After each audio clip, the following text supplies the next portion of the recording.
On this week's episode of Recap Ethiopia, we will be talking about the memorial service that was held for the army chiefs and government officials that were slain in an allegedly attempted coup, and move on to an update on the Nile issue that has everyone talking.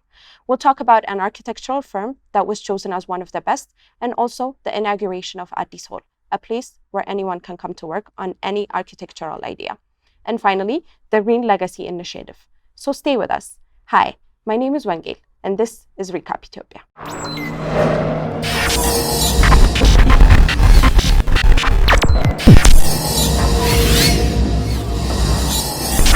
We all remember last year's alleged coup attempt that took the lives of Amhara Region Chief Administrator Ambacho Mekonnen, along with his security advisor Izezwasi, as well as General Sa'ara Mekonnen, the Chief of Staff of Ethiopian National Defense Force, along with his retired colleague Major General Gazai Aberra. Army Chief General Sa'ara and Major General Gazai were both allegedly shot and killed by the bodyguard of the former at General Sa'ara's residence in Addis Ababa on Saturday, June 22, 2019.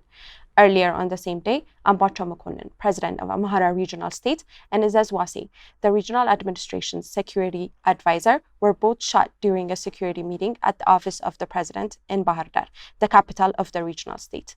The former Amhara People Democratic Party, which is one of the parties that formed the new ruling Prosperity Party, the party governing the region and federal authorities, had said in a statement given out back then that the killing of the president and his advisor happened in a failed coup attempt orchestrated by General Asaminao Tsege, a former prisoner who was appointed as the Amhara Regional State's Peace and Security Chief upon his release from prison. Now, who was Asaminao Tsege?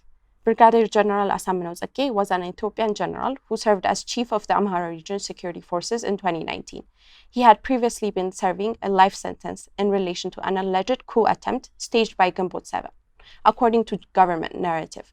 During his imprisonment, he was allegedly tortured and released in 2018 to get back to his former title, following the facelift in the ruling party. Asaminao has been a controversial icon who has been a hero for some and an emotionally driven bad guy for others. After his release from prison and appointment to a government post, he has advocated for more autonomy for Amhara and went as far as calling members of the ethnic groups to arm themselves and join local militias. So Asaminao was accused of being behind an allegedly attempted coup in the Amhara region in 2019. Following the alleged attempt, he was on the run with his whereabouts unknown, until he was shot dead by police on June 24 after 36 hours at large. Well, this week started with the first-year memorial services that was held for the senior leadership of Amhara State and Ethiopia's army chief, along with his aide who were killed last year. The memorial services were conducted in the city of Bahar Dar, Amhara State, and in the capital, Addis Ababa. Deputy Prime Minister Dammaqe Mekonnen, as well as high-ranking federal and regional officials, attended the memorial service held in Bahar Dar. A cornerstone was also laid to erect the statue, in addition to a tree planting ceremony that took place in the premises of the office of the chief administrator. The late Chief of Staff of the National Defense Forces, General Sa'ara Mekonnen, was also remembered in a ceremony held in Addis Ababa. Deputy Mayor of Addis Ababa, Takkala Uma, Head of Addis Ababa Prosperity Party, Tesfaye Beljike, and other invited guests attended the ceremony. A road from Rwanda Bridge to Atlas areas named after the late General Sa'ara was also inaugurated in the presence of his family and colleagues. Let's look at this week's developments surrounding the GERD and Nile negotiations. As the countdown towards the initial feelings of the Nile continues, this week has also brought with it more twists in the decade-long negotiations around the controversial GERD project in Ethiopia. Let's start with the most recent developments in the negotiations that we heard just before we started filming this week's episode of Recap Ethiopia. On Friday, June 26, 2020, the Ethiopian Prime Minister, Dr. Abiy Ahmed Ali, announced on his Twitter account that an agreement under the leadership of the African Union has been reached with Egypt and Sudan. The agreement reached yesterday was negotiated under the chairmanship of South African President Cyril Ramaphosa and in the presence of AU Chairperson Moussa Faki, the Bureau of the African Union Assembly, and leaders of Kenya, Mali, and Democratic Republic of Congo. Dr. Abiy Ahmed's tweet referred to the meeting under the leadership of the African Union as fruitful discussions on Africa's solution to the GERD with the Bureau of the AU Assembly plus Ethiopia, Sudan, and Egypt. The tweet also went on to thank the South African President Cyril Ramaphosa and the African Union Commissioner Moussa Faki for their leadership in the meeting that seemed to have become the biggest twist yet. since the negotiations started a decade ago. Ethiopia Minister of Water, Irrigation and Energy, Ato Slesh Bekkele, also tweeted saying, "The convening demonstrated seeking African solution to African problems is a right pathway for Africa's problem solving. Africa can truly tackle its problems effectively," in a tweet that applauded the involvement of the African Union in the matter. The agreement would mean that filling of the dam would be delayed by 2 to 3 weeks. This has sparked quite the reaction from the Ethiopian community across different social media platforms. For a community that had been supporting the filling of the dam with incredible uniformity, the recent twist in the negotiations has become a bit disappointing. Kasahon Danye tweeted, "After 9 years of negotiations, what makes Abiy Ahmed Ali believe that the Egyptians will change their way and agree to reasonable use of the Nile within 2 weeks? I hope we didn't make a monumental blunder." What else happened around the GERD in the past week? Before the agreement was reached between the three countries, Egypt had written a letter to the United Nations Security Council on July 19, 2020, and Ethiopia had also responded in a letter addressed to the Security Council. Let's go back and see several events that took place this week in the context of the GERD. To recall, the Egyptian letter asked the Security Council to intervene in the negotiations, as Ethiopia is still adamant on observing the July deadline for filling its mega dam. Egypt submitted the letter using Article 35 of the United Nations Charter, which allows member states to alert the Council over matters that threaten international peace and security. The statement issued by the North African nation is because of fears of unilateral filling of the dam by Ethiopia. Following this complaint, Ethiopia responded to the allegation in another letter addressed to the Council. This was a significant development that took place last week. What did Ethiopia say? In the response, Ethiopia reassured the Security Council of its commitment to the negotiations, adding that Egypt's decision to bypass regional mechanisms is an effort to make the GERD negotiations international, instead of a negotiation between the three countries. The letter also stressed on the strong tendency by Egypt to focus on the issue of historical rights and current use are based on a colonial-era treaty, which Ethiopia was not part of. The Ethiopian letter to the Council was clear in stating that there is nothing more unilateral than enforcing a colonial treaty from which Ethiopia has zero stakes in the Nile, despite contributing 86% of the water in the Nile River.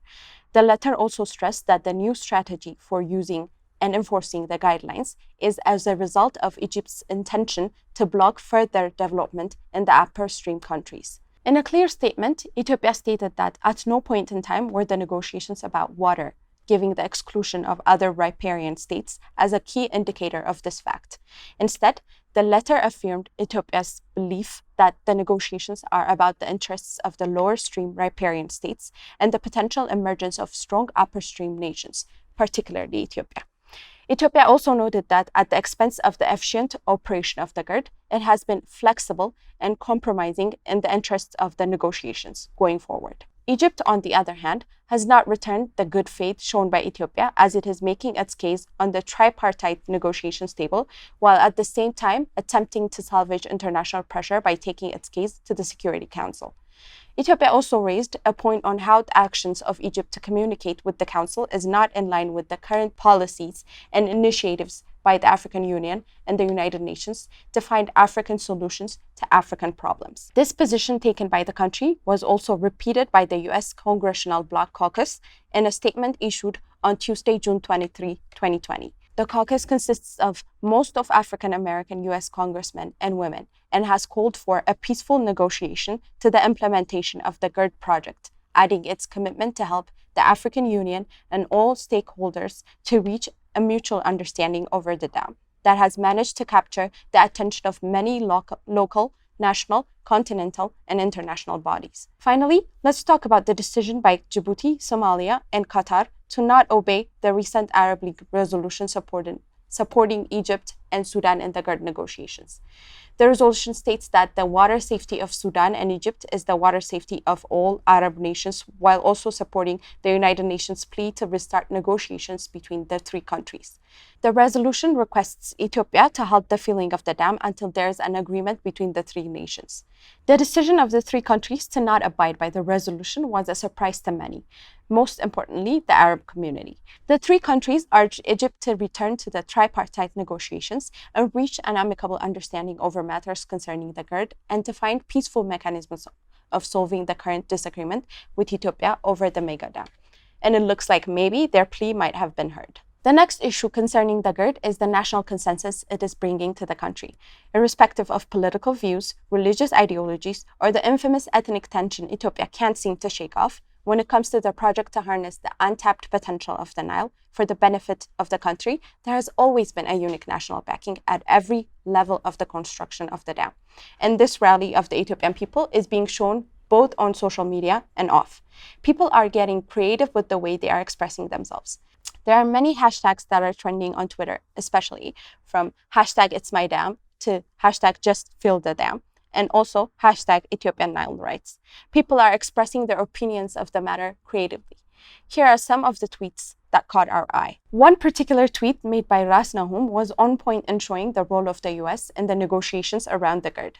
The tweet attempts to explain the US position on the GERD and the Egyptian tendency to keep involving the United States in the tripartite negotiations. Don't be distracted by the sarcastic nature of the tweet, as it is an excellent depiction of the drama surrounding the negotiations around the dam.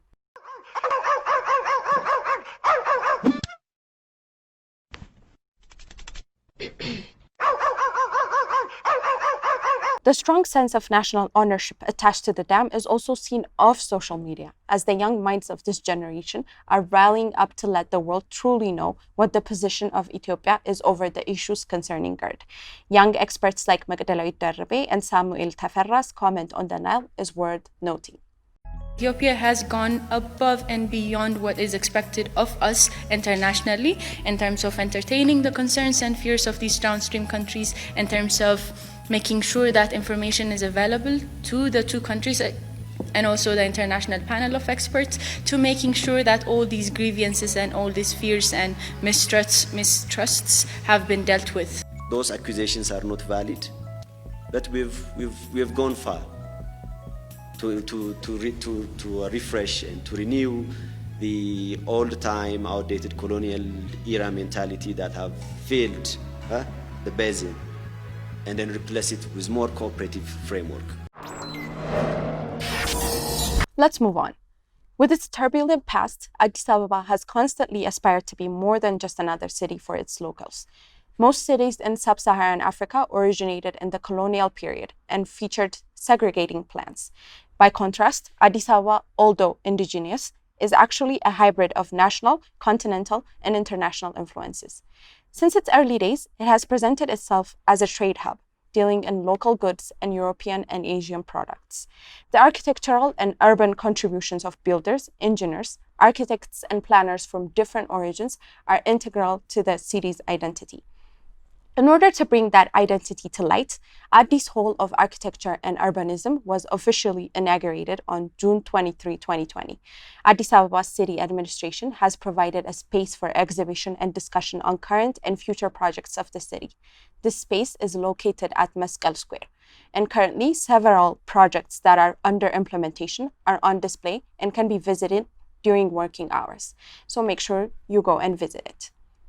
Not leaving the topic of architecture, this week saw an Ethiopian-based architecture firm being featured as one of the 50 best architecture firms of 2020 by the world-famous Domus Architecture magazine. The magazine features Rahel Shaul, who is the director of RAS Architecture, and talks about her life work. After graduating in 1991 from the Addis Ababa School of Architecture, Rahel founded Abba Architects and RAS Architects in 1994 and 2004, respectively. The magazine acknowledges that Rahel's career is fruitfully rooted in the cultural and professional contexts of contemporary Ethiopia.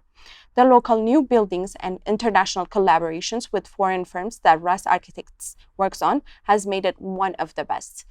Rahel is the recipient of 2007 Aga Khan Award for her involvement in the Royal Netherlands Embassy in Addis Ababa, and the projects she built include embassies, schools, hospitals, clinics, housing, hotels, master plans for campuses, landscaping, and interiors.